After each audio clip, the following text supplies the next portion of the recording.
Paolo's a stud. He had a sick game winner the other day. We'll start with this, but I think we're both going to agree, so then we'll move to another question. When you think about that 2022 draft, would you rather have him or would you rather have Chet? That's a tough one because I think Chet is like the ideal number 2. It depends on like what your roles are. Yeah, I see your point. I view Paulo as a 1, right? I think Paulo can be the lead guy on a good team. I don't think he's there yet, and I honestly, quite frankly, I think Paulo's gotten a little overrated because of how successful the Magic have been as a team. I think a lot of people are crediting it because he's the star, he's the face of Orlando, but he has aura. Yeah, I think cumulatively that team is just really good with good players up and down the roster, a lot of length, a lot of skill. So it's tough, but I think Chet is also like the ideal number 2 big man that you could ask for, right? Really fluid athlete, switchable, great interior defender, long, can stretch the floor, and there's just some guys, man, like Chet just has a knack for knowing where to be. He's in the right spot at the right time a lot. And so the distinction to me is that I view Chet as a really high-end number 2, and I view Paulo as being a number 1 one day. And so because of the self-creation, because of the offensive game, I'm going to lean Paulo. I just see a higher I see a higher offensive ceiling for Paulo. Wow, I did not expect that. So I'm glad that I asked this first question, because if you think that for this one, I definitely know what you're going to think for the next one. I would take Chet here, and it's honestly not that close for me.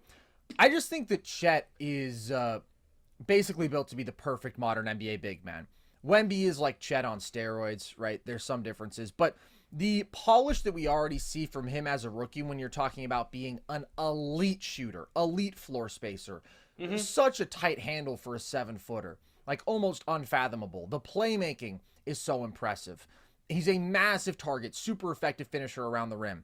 He may not be big in terms of width, but he plays physically. He's just a competitor and a dog. And then defensively, unbelievable length, unbelievable timing as a shot blocker, already one of the most effective rim protectors in basketball, guards so well in space. And I see what you're saying about the number 2 versus number 1, but my thought on that is Chet may need to be your offensive number 2 if you want to win a title, but there's no question to me that he can be the best player on a title team, because he is going to be dominant defensively, and then he's going to give you really good production in terms of volume scoring on elite efficiency at the rim and from beyond the arc, and good playmaking.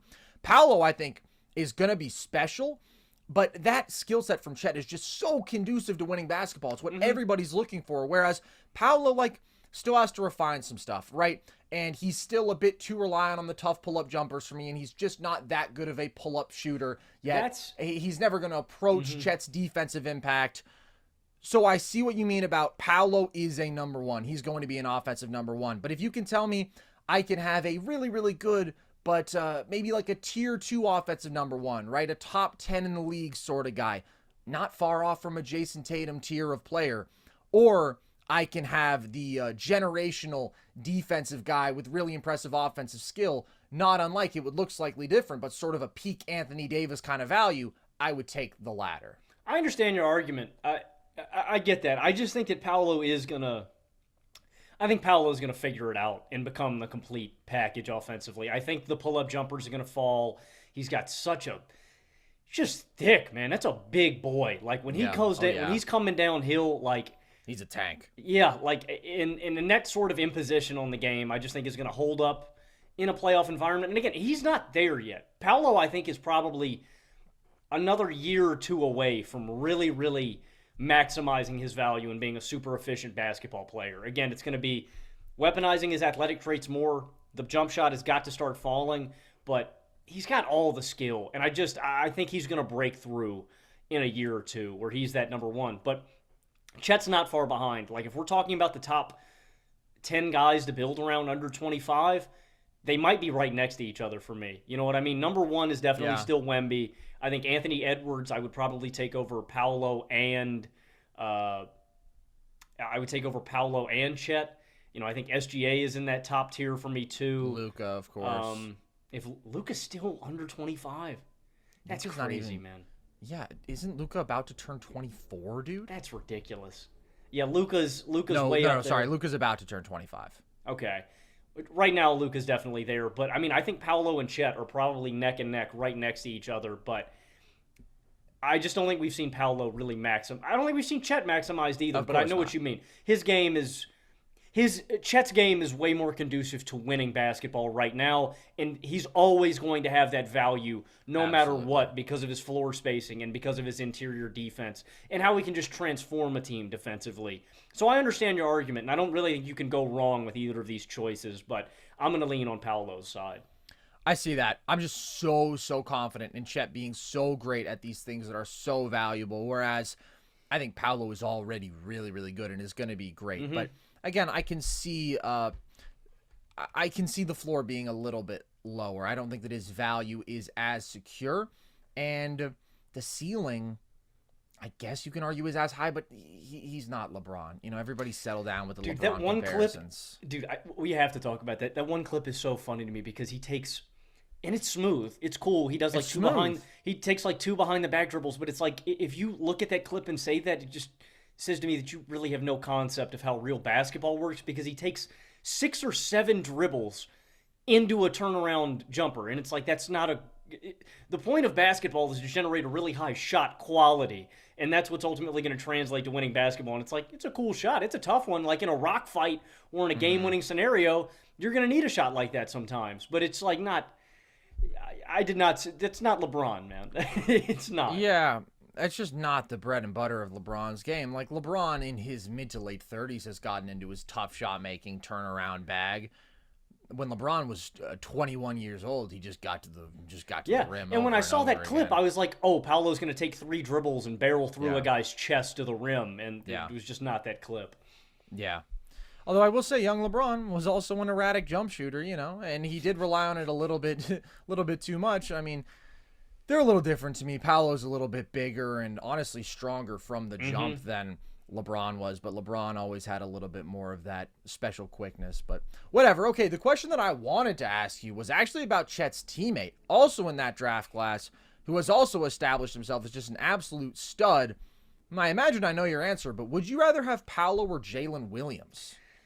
I'm taking Paolo, but Jalen is such an intriguing guy. The like it's just weird that there's no holes in his game at all. And like you talk about the winning impact that Chet has, Jalen has that same impact too, especially like what he does off ball when he just sneaks into the lane. He's one of the best cutters I think in all of basketball, off ball. J Dub's at 19 4 and a half.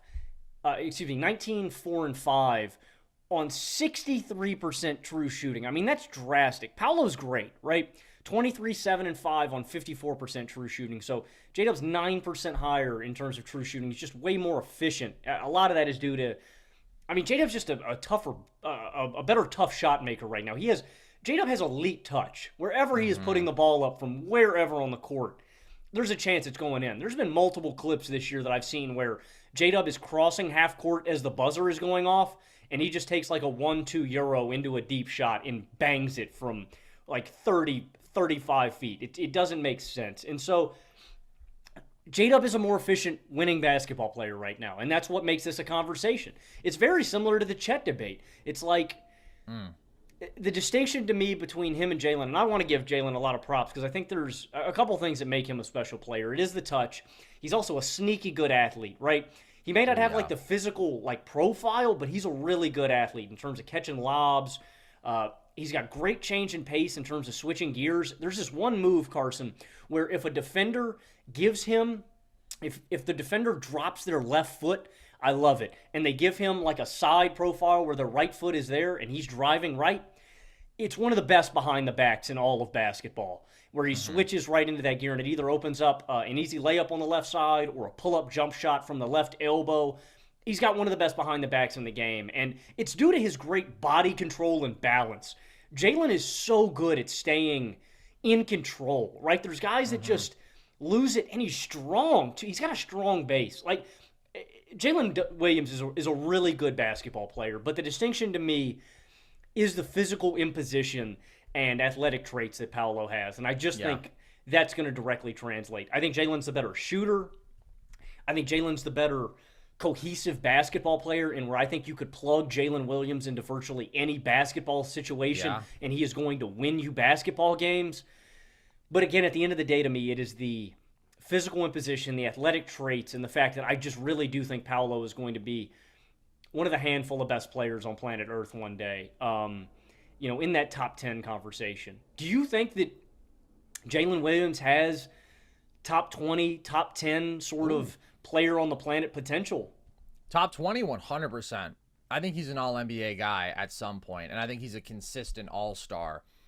Top 10, it's a little bit tougher for me to see, but I do think if this guy is going to be a star in this league, he's not that far off in year 2. And I made a YouTube video about him, but the guy is just insane. And he's already, when you talk about just complete 3-level scoring, one of the most impressive guys in the league. Since December 1st, he's shooting over 49% from 3. Not on super high volume, but he takes his 3 or 4 a game. He's 50% on pull-up threes this year, 43% off the catch. And he's one of the best intermediate shot makers in basketball. 49% from mid-range, 48% in the paint outside the restricted area. And he's one of the toughest dudes in the league to stay in front of. Like, I really do think there's a lot of similarities between him and SGA. Yeah. SGA is next level slithery, right? His balance and body control is like one of a kind. But when you look at both these guys, super long, right? Like 6'5", 6'6" guards, kind of lean guys, but they play physically as drivers. They are very willing to stop on a dime, get to their step backs. They're great touch shot makers, and it is about the change of pace. It's not about just first step in a vacuum. It's about the ability to lull you and then go and get by you. And he's an awesome finisher around the rim because he's a great vertical athlete. He's got great touch. He's an awesome ball handler. He's a really good playmaker, and he's a really good defender. I am just in love with his game. I think that he is a stud.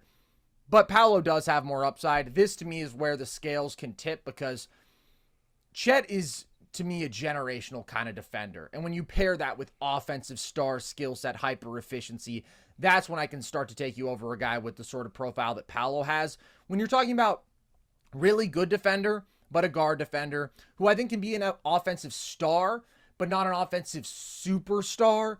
Like, I don't necessarily see that because I don't think J-Dub is going to be an elite playmaker. I think he's a really good one. I don't think he's ever going to be an elite volume pull-up shooter where he could have those sort of explosions. And so because of that, it's not like I can see him being a number 1 on a great team. I think he can be a really good number 2, and the fact that OKC has him as a number 3 is insane. But Paulo is going to get more refined, and his pull-up jumper is going to start more consistently falling. I don't know if it's ever going to be like an ace in the hole for him, a really high-level weapon, but I do think it's going to improve. He's already gone from 26% on pull-up threes last year to nearly 35% this year. That's huge improvement. However, he hasn't improved from the mid-range. He takes a bunch of mid-range shots, and he makes just 37% of them. He's 8th in mid-range attempts per game. Everybody else in the top 10 is shooting like at least 42% from that range. So that really tanks his efficiency, his reliance on those shots, which is natural for young guys, even big physical young guys. Like, often they'll just settle a little bit too much. And he has all the tools to be getting to the rim, I would say, at a higher frequency than he does. And his playmaking is really impressive for a 6'10" second-year guy. Like, since January 1st, he's averaging 6 assists per game. I mean, he can hit those skip passes, he can spot cutters, and he is going to exert a bunch of pressure on defenses. So, J-Dub is more refined. If I needed a guy to be my number 2 or number 3 on a playoff team right now, like if I'm trying to win a title, I know it's ironic because Franz is the leading scorer on a playoff team, but I would take J-Dub. I just think that level of shot making, like, say what you want about situation, making 45% of your threes is insane. That is insane. And blending that with really good on-ball scoring and off-ball instincts and playmaking and defense, that's just an awesome winning basketball player. But J-Dub's almost 2 years older. He is in a better situation. He is, I would say, further along in his development with less room to climb compared to Paulo. So this is pretty clearly Paulo to me.